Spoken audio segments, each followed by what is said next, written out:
La semaine dernière, je vous ai présenté les remakes de cet univers que j'avais créé en 2020. Et vu que l'univers vous a bien plu, comme promis, je vous présente les nouveaux personnages de cet univers et le nouveau lore. Et comme promis, je ferai un peu de contenu sur cet univers du coup, et pourquoi pas, un futur GLMM. Commençons par l'antagoniste principal de notre héros, pas de l'histoire mais de notre héros, l'ex de Claire. Comme vous pouvez l'entendre en fond, son personnage est très inspiré de la musique Super Psycho Love, donc vous attendez pas à un mec ultra sain pour ce personnage. Il se fait appeler Oiwa, ce qui signifie, c'est un mot japonais pour dire mort, parce que il est punk, donc bien évidemment qu'il est lié à la mort. C'est pas son vrai prénom, c'est juste qu'il veut faire dark. Mais le surnom est japonais parce que lui-même est japonais, j'espère que c'est visible sur son personnage, j'ai galéré. La dernière fois j'ai dit que je voulais pas faire d'autres personnages punk parce que j'en faisais trop.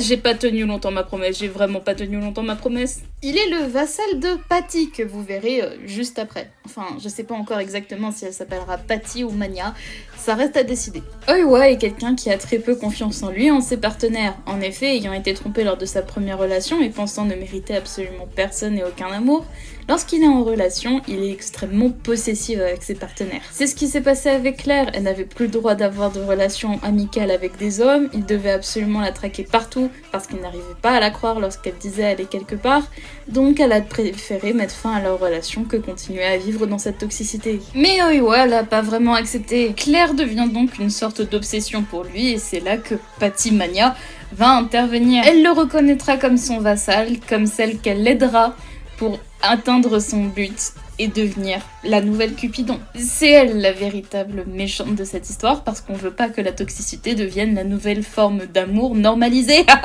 Comme vous avez vu au début, le personnage devait être orange pour être en contraste avec Shiro qui est en bleu, mais au final je suis partie sur du rouge parce que ça rend mieux.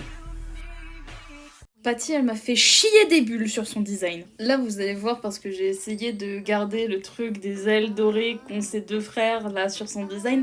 J'ai même pas gardé ce que vous voyez là actuellement. Patty donc représente tout ce qu'il y a de toxique avec l'amour, notamment l'obsession amoureuse. Elle est en gros la déesse de toutes les yandere sur cette planète. Mais avec son amour obsessionnel et souvent pas réciproque, elle a un peu le dindon de la farce. Et du coup j'ai décidé de faire un personnage assez clownesque pour pouvoir représenter ce côté-là de l'amour. C'est pour ça que de base j'étais partie sur des inspirations très gesteur avec le dessin que vous avez à l'écran, avec un motif de cœur à l'endroit au niveau de la tête et à l'envers au niveau du bas, notamment avec une jupe en forme de cœur. Mais j'ai rien trouvé sur Gacha qui permettait de faire ça.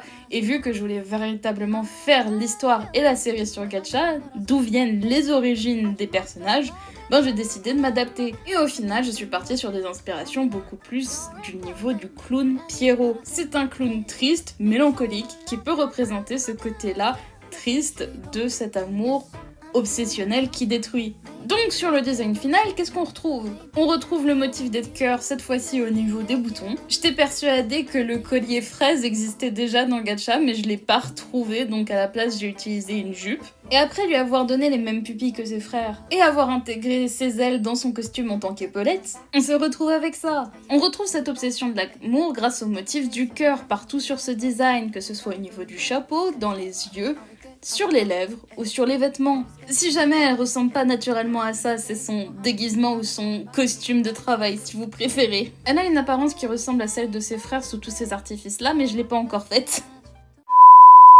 En gros, voici les 3 enfants chouchous de Cupidon. Ce dernier veut partir à la retraite, du coup il veut mettre un de ses enfants en place. Mais pour pouvoir tester ses enfants pour savoir qui mérite la place de Cupidon, il les envoie sur Terre. Et ils doivent réussir, sans utiliser leur pouvoir de dieu de l'amour, créer un couple. Et pour pimenter leur test, Cupidon leur donne comme cobaye Shiro, l'un des seuls êtres humains à n'avoir jamais été romantiquement aimé. Mais tout cela va devenir encore plus compliqué lorsque leur sœur, fille rejetée de Cupidon, décide qu'elle veut aussi tenter sa place au trône. Et pour ce faire, elle décide de détruire le travail de ses frères, en essayant de reformer le couple d'Oiwa et Claire. Voilà, j'espère que ces nouveaux personnages et ce lore vous a plu, que vous serez intrigués de le voir. Si c'est le cas, n'hésitez pas à me le dire en commentaire et de me le dire avec des likes, ça aide toujours énormément de travail. Si vous n'êtes pas déjà abonné, abonnez-vous pour voir la suite de cet univers sur ma chaîne. Et je vous dis à plus!